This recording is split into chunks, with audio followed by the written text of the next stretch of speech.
So today we're continuing to talk about the social history of foodstuffs, and we're going on to consider next the importance of salt and the significant role it has played. Salt was a highly valued commodity in ancient times, not because it made food taste nicer, but because of the way it could be used to preserve food. This meant that people were not so dependent on seasonal variations in what was available for them to eat. They could preserve what they produced and consume it as required. It also meant that food could be transported long distances. Salt was not easy to obtain, and so prices for it were high. It was often necessary to transport it long distances, and it is believed that one of the reasons for building some of the roads that led to the ancient city of Rome was to make it easier to bring salt to the city from various parts of the Roman Empire. Roman rulers took financial advantage of the population's need for salt. When they wanted to raise money for some war or another, they raised the price of salt. Elsewhere, salt was important too. In Africa, for example, caravans consisting of up to 40,000 camels are said to have traveled 400 miles across the Sahara to transport salt to the inland markets of places like Timbuktu.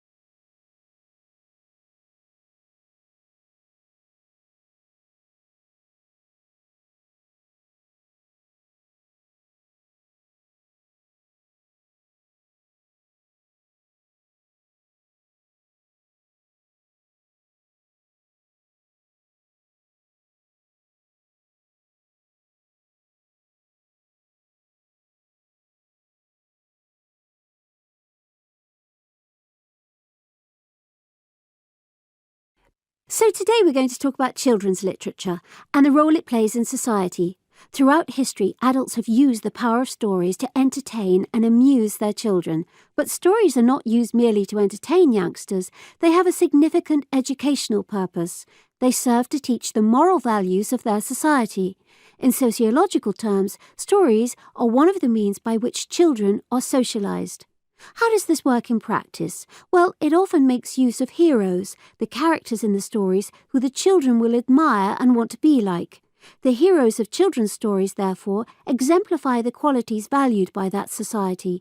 They will typically demonstrate courage in the face of difficulty, honesty, consideration for others, loyalty to their family and friends, a respect for work, and so on. You can see this happening from the fables of ancient societies, through fairy tales and folk tales, right up to modern-day children's stories. For example, the hard-working ant in Aesop's fable is shown to succeed, in comparison with the grasshopper, who spends the summer singing and has nothing to eat when winter comes. Similarly, it is Cinderella, the honest, hard-working sister, who wins the prince rather than her cruel, lazy stepsisters. However, there is still usually something to entertain children, even in the most morally instructive of stories.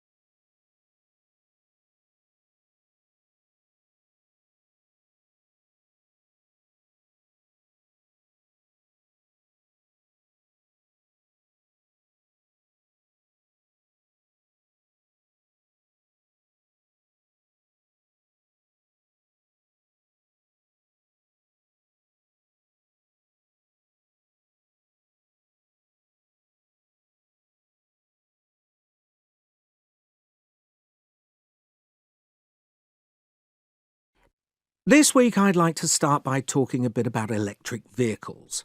Although we tend to think of electric cars as being something completely modern, they were in fact some of the earliest types of motorised vehicle.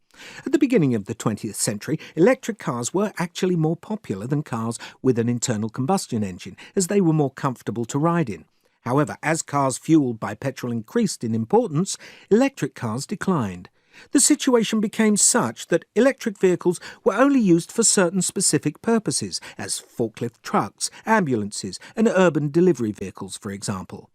Although electricity declined in use in road vehicles, it steadily grew in importance as a means of powering trains. Switzerland, for example, was quick to develop an electrified train system, encouraged in this, no doubt, by the fact that it had no coal or oil resources of its own. Nowadays, there is renewed interest in electricity as a means of powering road vehicles.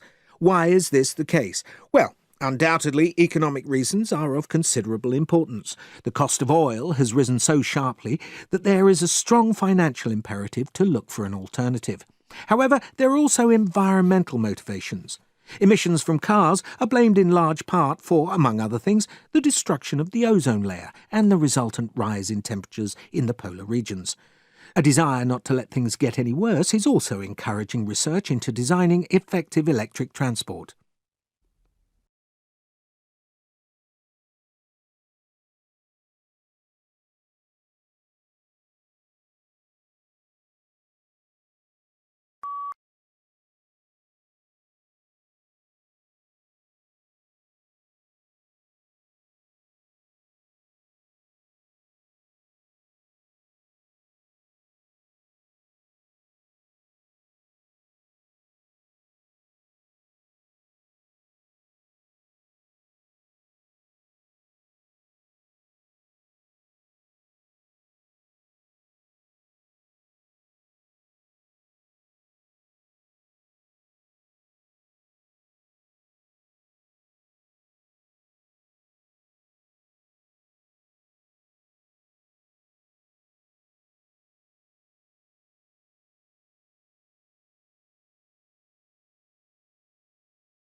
One. So today we're continuing to talk about the social history of foodstuffs, and we're going on to consider next the importance of salt and the significant role it has played. Salt was a highly valued commodity in ancient times, not because it made food taste nicer, but because of the way it could be used to preserve food. This meant that people were not so dependent on seasonal variations in what was available for them to eat. They could preserve what they produced and consume it as required. It also meant that food could be transported long distances. Salt was not easy to obtain, and so prices for it were high. It was often necessary to transport it long distances, and it is believed that one of the reasons for building some of the roads that led to the ancient city of Rome was to make it easier to bring salt to the city from various parts of the Roman Empire. Roman rulers took financial advantage of the population's need for salt. When they wanted to raise money for some war or another, they raised the price of salt. Elsewhere, salt was important too. In Africa, for example, caravans consisting of up to 40,000 camels are said to have traveled 400 miles across the Sahara to transport salt to the inland markets of places like Timbuktu.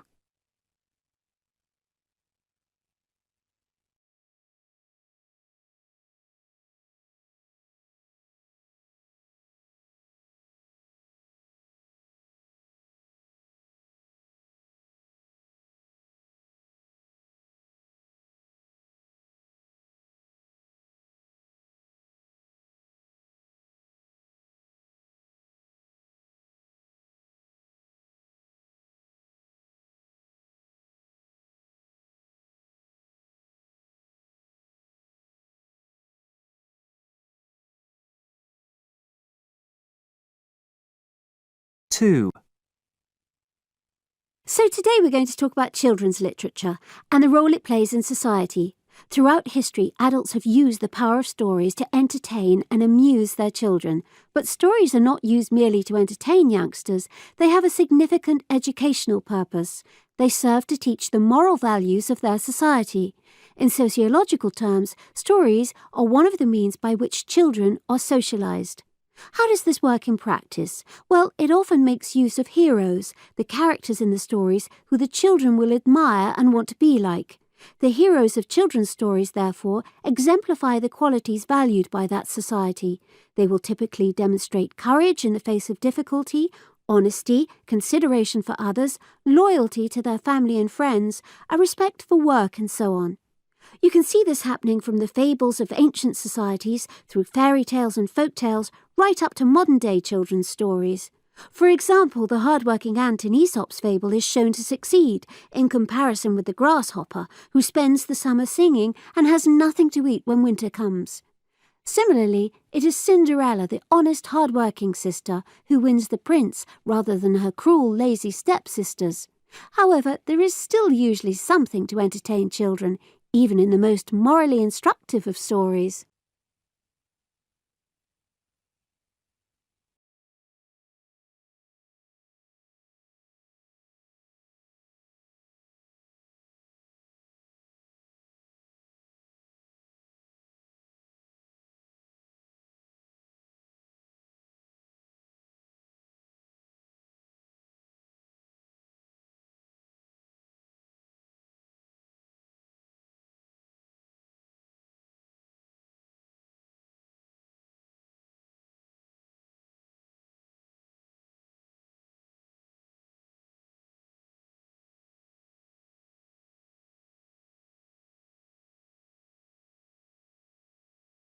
Three. This week I'd like to start by talking a bit about electric vehicles. Although we tend to think of electric cars as being something completely modern, they were in fact some of the earliest types of motorised vehicle. At the beginning of the 20th century, electric cars were actually more popular than cars with an internal combustion engine, as they were more comfortable to ride in. However, as cars fuelled by petrol increased in importance, electric cars declined. The situation became such that electric vehicles were only used for certain specific purposes, as forklift trucks, ambulances, and urban delivery vehicles, for example. Although electricity declined in use in road vehicles, it steadily grew in importance as a means of powering trains. Switzerland, for example, was quick to develop an electrified train system, encouraged in this, no doubt, by the fact that it had no coal or oil resources of its own. Nowadays, there is renewed interest in electricity as a means of powering road vehicles.